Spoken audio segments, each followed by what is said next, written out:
Hey all, I hope you're doing well. The car's running really well at the moment, but I'm still chasing a little gremlin with very slightly inconsistent fueling at idle. I'm really confident with the way it's fueling at speed, but tonight I'm going to investigate SU fuel level in my rear carb as a possible cause for this. So, as we know, our carbs are set with a 7/16 11 mil method between the head of the carburettor bowl and the float lever as a way to control the fuel level in the carb itself. So we need both of those fuel levels to match between the two carbs, but I want to investigate the idea that this is very exaggerated, by the way, but because the engine's very slightly canted backwards, the fuel level in my rearmost carb is actually ever so slightly lower than the one at the front, and I want to investigate that as a cause for different colours that I'm seeing on the rear three spark plugs in the engine. So what I'm going to do is I'm going to remove the bowl in the rearmost carb, and I'm going to try and adjust the lever on the float to make them match the fuel level in the jet match between the two carburetors and see where that gets us. So the fuel level in both of these carburetors has been set using the 11mm drill bit method, which is what your owner's manual and the SU website will suggest as a good means to start. Now I want to show you quickly where the fuel level has ended up. So you can see it's just below where the jet height has been set for a proper running engine. Now if I blow gently on that fuel level, you can see it just pops above the bridge and it will just expose itself just briefly above that.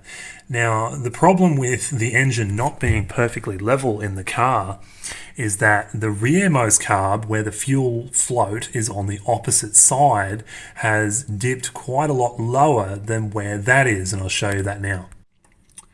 So here we're looking into the rearmost carburetor, and the fuel level is a good 3 mils lower than where it is on the front one. Now, I just want to show you with the puff test. See, doing the same thing to the rear carb isn't exposing the fuel over the top of the jet as it would in the front carb. Now, what I'm hoping to do is investigate whether changing that fuel level, adjusting it outside of where that 11mm drill bit will get us to the same level as the front one, will improve my fueling at idle and, bring the plug color to match where it would be on the front three cylinders. So let's do that now. So I'm here with the top of the float bowl off the rearmost carb, and this pan, it's not a drill bit, but it is a perfect 11.1 millimeters across, which I think is perfect 7/16. So it doesn't matter what you use, just as long as it's got the right diameter.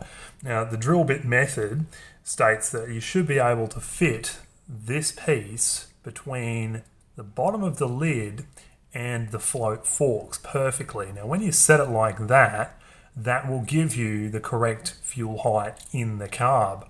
Now, what I'm going to do is actually adjust these forks ever so slightly higher in the hopes that I can bring the fuel level of the rear carb up to match that of the front carb. So let's do that now. So what I found here is another pen, but this is a 10.52 millimeter diameter.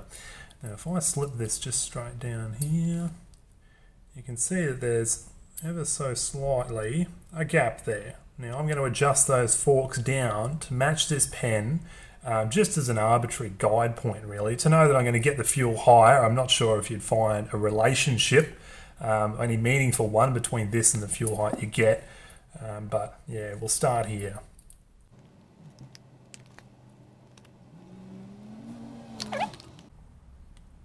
Remember, these both have to be equal too, because whichever one's lower is what's going to dictate the height you get.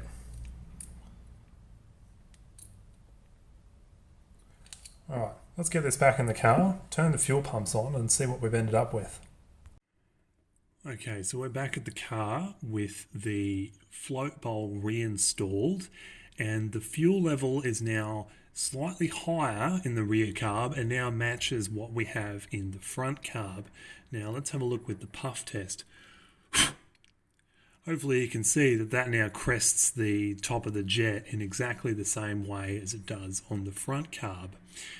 Now, I feel it's very important that the fuel level matches between the two of them. I'm not sure if this is going to improve my plug colour at tick over on idle ground, but I'm very interested to see what it will do. Now, hopefully this video has shown you what you might do if you wish to adjust the fuel level in your carbs on a classic Jaguar. So, see you guys next time. Honestly, I reckon I can hear a difference already. So, fuel level adjustment, so long as you're within sensible ranges, is really only going to matter at idle, tick over. It's more than capable of pulling enough fuel at speed, but yeah, really liking the sound of that. See you soon.